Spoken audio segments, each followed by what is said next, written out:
It began with laughter, the kind that stretches too long, the kind that hides rot beneath teeth and wine-stained lips. Thanksgiving night, my own home, my own dining table, and yet I sat there like a stranger, observing, not living. My wife beside me, glowing under the chandelier's warm deceit. Her friends circling around like vultures dressed in cashmere and perfume. A joke landed on the table like a knife. If you ever mess up, she's got a backup lever waiting in line, one of them giggled, flicking her hair toward him. Him, the guy on the corner, the one who always seemed too comfortable in my house, too familiar with her smile. Everyone laughed, except me. I smiled because silence would have been too honest. Smart, I said quietly. Insurance policy. Their laughter swelled, satisfied. Everyone thought I was playing along. They didn't see the stillness behind my eyes, the way my fingers tightened around my glass. A backup lover. The phrase crawled beneath my skin like a living parasite. Later that night, when the crowd thinned and the alcohol began to sour, I caught him glancing at her again. The kind of look men give women they have already tasted, or intend to. My wife didn't return the look. She avoided it. Avoidance is louder than interest. Avoidance hides guilt. I stored that in the quiet vault of my mind. Hours later, after the dishes clattered in the sink and the final guests left, I stood alone on the balcony, staring at our reflection in the glass. Her inside, texting someone with urgency. Me outside, watching the winter wind strip trees bare. Funny how easily things get exposed when the leaves fall. I didn't confront. I observed. Suspicion doesn't roar, it whispers. And I've learned to listen. Slowly, the seams began to show. Small things first. Always small things.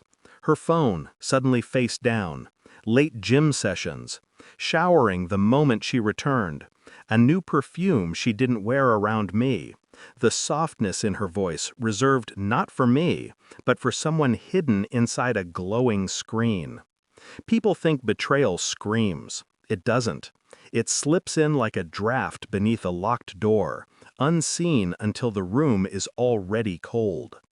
One night, she laughed at a message and locked her phone fast, as if the screen might explode in front of me. When she turned, her smile didn't match her eyes. They were distant, like she was standing in two worlds, and I only existed in the lesser one. I swallowed the dread. I always swallow first. Rage is for amateurs. And then came the second crack. My daughter-in-law called. Thanksgiving plans. She barked like she'd earned authority. If you want to join Thanksgiving, come wash the dishes. I remember pausing. My wife's eyes flicked toward me, amused, intrigued by the disrespect I endured so calmly. Enjoy, I replied, and hung up. Strength isn't always loud. Later, when we arrived in Switzerland, my villa, my silent escape from noisy, disloyal lives, my phone buzzed with 71 missed calls. Suddenly, I was valuable again. Suddenly, people remembered I existed. Greed always crawls back when luxury posts to Instagram. But betrayal? That kind stays hidden until dragged into the light. I didn't ask questions. Questions expose insecurity. Instead, I gathered truth, quietly, methodically, the way a surgeon prepares instruments before the cut. Phone logs, bank transactions, GPS pings from her precious smartwatch. Digital footprints are sloppy when desire outruns caution. And then, DNA. I looked at my children differently during that time, not with doubt, with fear. Fear of loving something that might not be mine. Betrayal doesn't just touch marriage, it claws into bloodlines. I ordered tests discreetly, swabbing cheek interiors while pretending to wipe chocolate from lips. They came back mine. Small mercy, a bandage on a bleeding heart. But the phone records, they were the real confession. Hotel names, late-night calls, a contact saved under a woman's name but texted with masculine arrogance. I watched her shower that night, steam fogging the glass. Water ran down her skin, washing nothing. Inside me, something died. Not love. Love had evaporated long before. It was trust, the last fragile thread, the one fools cling to. I didn't cry. I didn't shout. Emotion gives power to the guilty. Instead, I rehearsed silence. Silence is a blade sharpened in darkness. When the lab's digital envelope arrived, her phone in my hand, unlocked while she slept beside me, I didn't flinch. Screens don't lie.